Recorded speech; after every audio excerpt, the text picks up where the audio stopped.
Happy to be contributing to the talks on the second high-level deliberations on plant genetic resources on food and agriculture. The whole world these days is talking about food security. This is necessary because of the rapidly increasing food prices all over the world. I want to use Ghana's example to prove the wisdom of the treaty, and which I believe must be worked on so the whole world would subscribe to its objectives and aims for humanity. We learned that plant variety, crop variety, has diminished over the past 100 years by as much as 75%. And it looks like all humanity is being pressed to depend on very few crops. Unfortunately, population is also increasing by leaps and bounds. And within the next decade or so, the world population might rise as much as 9 billion. In 2001, I was privileged to assume office in Ghana as president. That time, the agriculture of the country was stagnant. Cocoa, which has been the lifeblood of the country for over 100 years, had come under threat. The produce that year was only 350,000 tons, and the farmers seemed to be losing interest in looking after their farms. So government decided to use well thought out advice to formulate a policy to empower the farmer to do far better than it was doing. So we adopted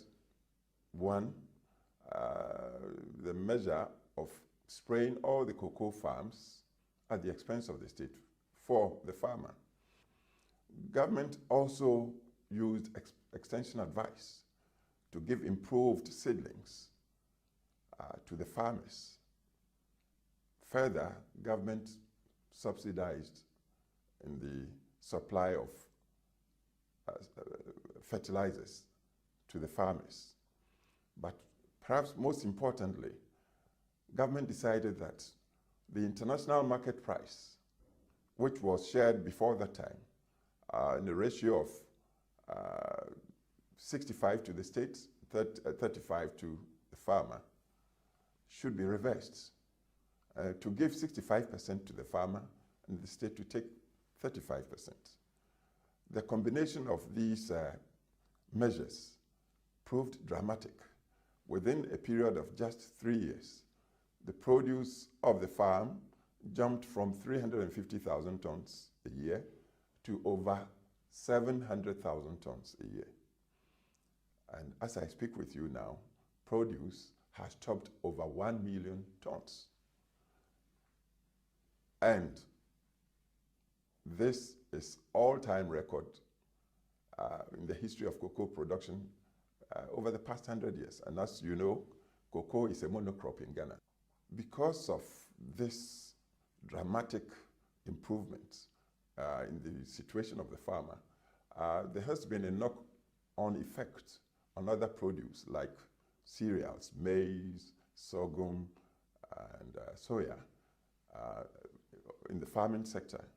And Ghana, over the past decade, hasn't suffered the threatened famine that raged in many of the developing parts of the world.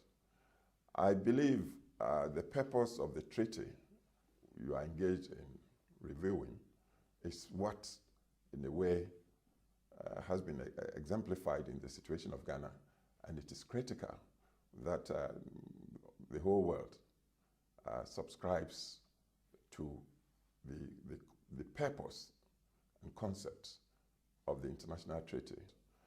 And I believe the essence of policy that has conduced to this healthy situation, and which indeed has contributed to lifting Ghana up from third world status to middle income status over this short period, is the essence of what the treaty is seeking to do.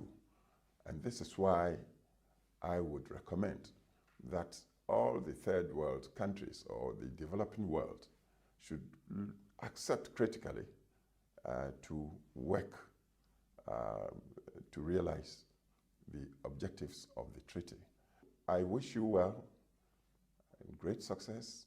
I wish I were there with you personally to learn of the new approaches in promoting the objectives of the treaty. Unfortunately, I haven't been able to come, but I'm happy to be given this chance to contribute to the deliberations. I wish you great success for humanity. Thank you.